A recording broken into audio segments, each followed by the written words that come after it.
Here we go. This is the house.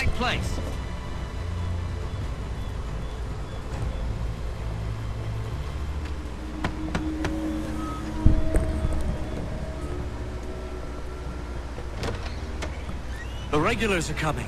Here. We're here. Oh! Get them! Shit! Faster! Reduce distance to target. Reach Prescott's location. Find a way to get rid of them, Carl. What? They killed the horse. Well, good thing I have, you know, nothing on me. Here we go. Smoke bomb. I have poison darts. Well, I suppose this gives you the element. Oh shit, Y's encounter. I mean, not Y. It's not even a Y on this.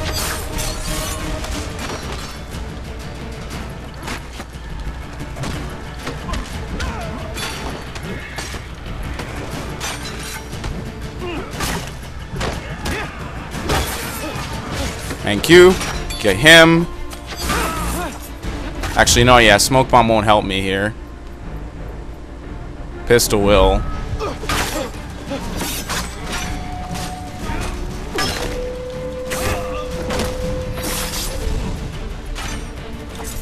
That's it.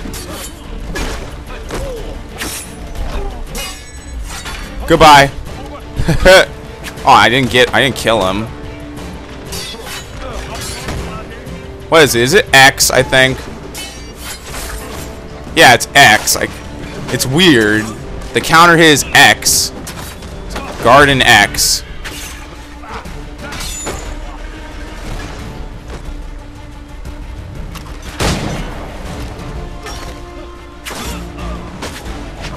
I sure hope Revere is doing fine.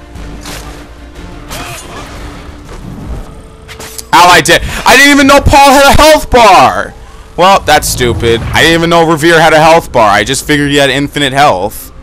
They didn't show a health bar, so, you know. That's my fault. Need to lose them.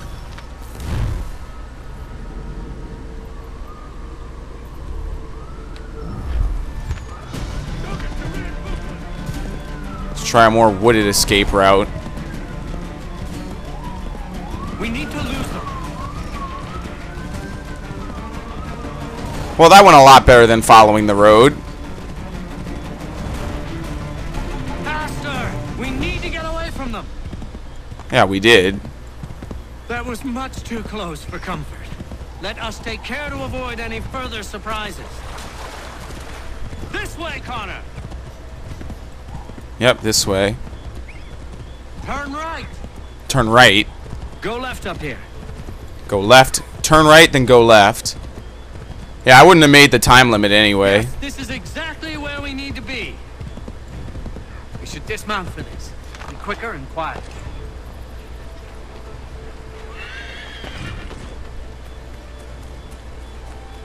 Right, up here. I'll skin, why not? Ooh, you can pull the hidden blade out of the gauntlet now. That's new.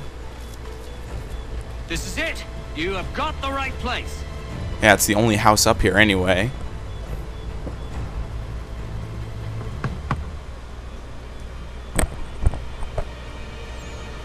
What is it? He's probably not here. Who the devil is he? Are you sure we are in the right place? Well, sure, I'm sure. What the? Prescott? Are you kidding me? Evening, gents. He was busy boning some poor girl. And, Wow. put on some trousers. Just doing some business. Taking care of my own revolutionary soldier.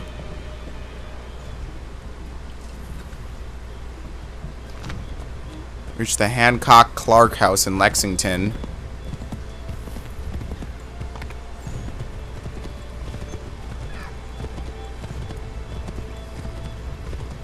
Enemies will detect you. Notoriety level 1. Ugh. Raccoons.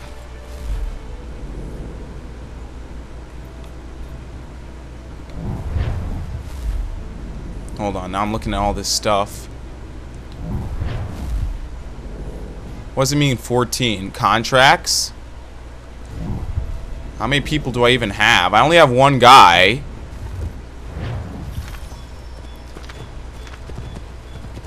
Maybe when I get more. Welcome to Lexington, Connor. Now let's find Hancock and Adams.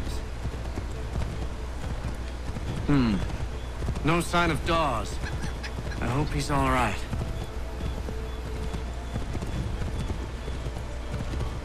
This is his house.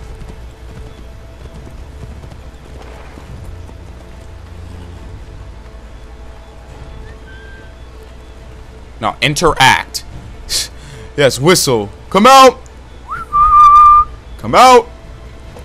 Let's knock on it instead. Oh, Connor. Good to see you. You need to leave. The Redcoats are coming. Aye, so Williams told us. Let them conduct their little search. They'll find nothing. You don't understand. Pitcairn intends to kill you. I'm afraid it's true. I suppose we have no choice then but to go. What of you three? Dawes and I will continue on to Concord. Connor, it's best you stay here and help our man John Parker hold the town. It'll give us time to spread the word. Alright. This guy's wearing a wig. Like everyone else. The midnight ride complete. John Hancock. Born 1737. He was a Whig leader in Boston prior to the Revolutionary War and went on to be the president of the Second Continental Congress, which was responsible for creating the Declaration of Independence. All very impressive. But most impressive of all was that his name would live on to be a slang for signature. Now that's a legacy. One day I imagine Sean will be used by my children to describe a world-weary sneer. I can but dream. Hancock was born in Massachusetts, son of a reverend, but his father died when he was young and John was sent to live with his uncle in Beacon Hill. Thomas Hancock ran a prosperous shipping business, which John inherited when his uncle died in 1764. Hancock was a noted businessman and probably made at least some of this money smuggling, for which he was tried for in 1768, but he was never convicted. He joined the Patriot cause after the Stamp Acts were imposed in 1764.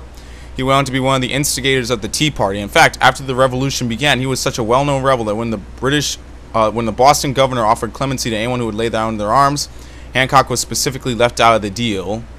Hancock's probably best known for signing the Declaration of Independence. His signature was first on the document. Possibly because of that, and possibly because Hancock was well known for being extravagant, his name is signed with a flourish, written larger than any of the others. So now in America, your signature is sometimes referred to as your John Hancock. I needn't explain why to some people, but that sounds a bit dirty. I will. It sounds like a penis reference. Your John Hancock.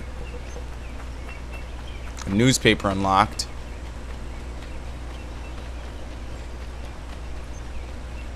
Now incognito.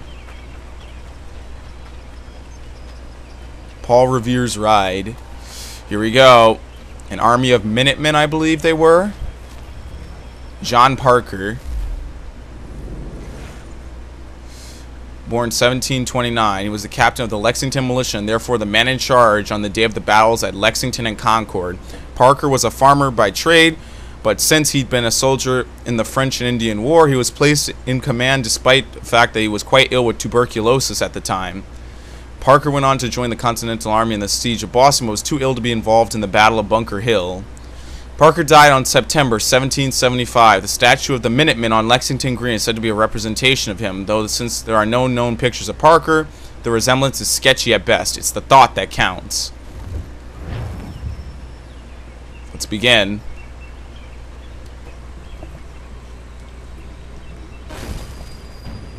Lexington, April 19, 1775. Is that him? Don't fire! Unless fired upon!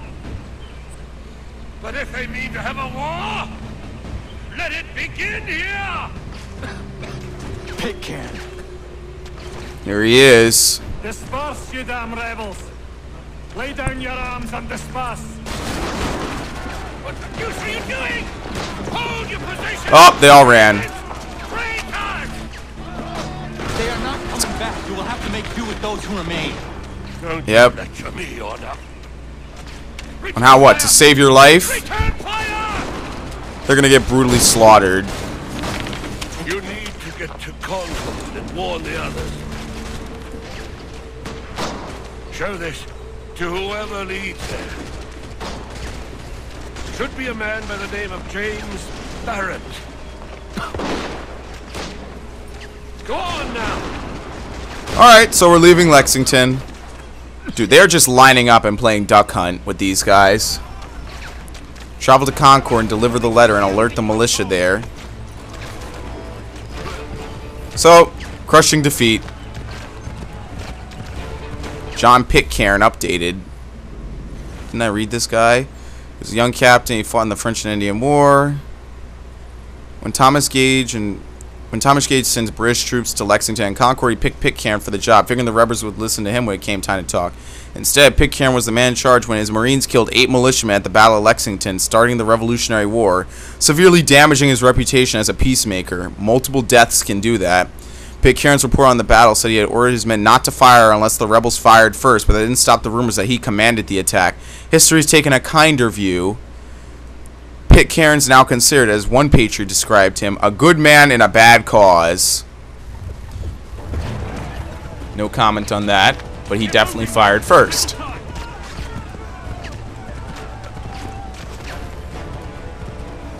What else did they update in the database? Lexington. Lexington is a small farming community and the site of the first battle of the American Revolution started. No, I'm not being overly dramatic. The first battle took place on Lexington Green. On the morning of April 19, 1775, British regulars passed through Lexington on their way to Concord, looking for hidden rebel weapon caches. The Lexington militia, led by John Parker, formed up on the village green, probably more in show of resistance because they were expecting a real battle. The militia was badly outnumbered, about 10 to 1. John Pitcairn ordered the rebels to disperse, and they might have done so, except somebody fired a shot. Then everybody started firing, those that weren't running, that is. Several militia members were killed, and the rest retreated. The British moved on to Concord, though they would be harassed by the Lexington militia again on their return trip to Boston.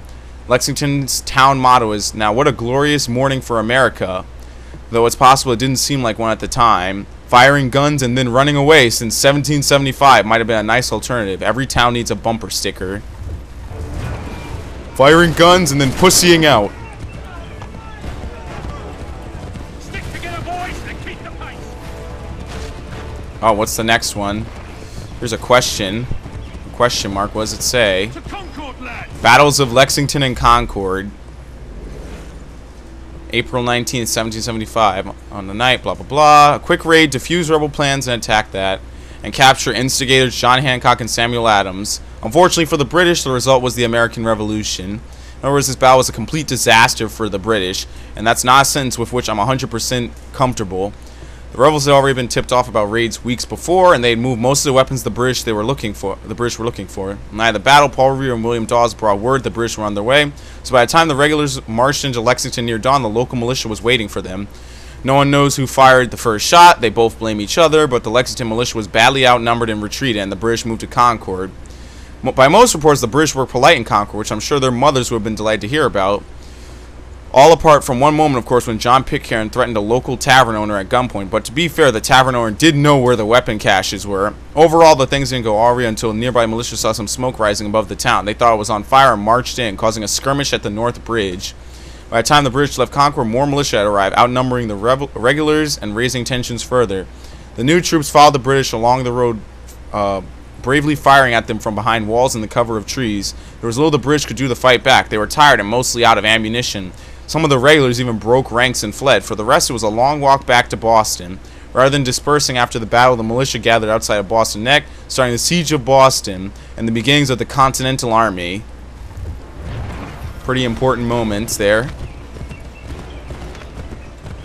Help! What's happening?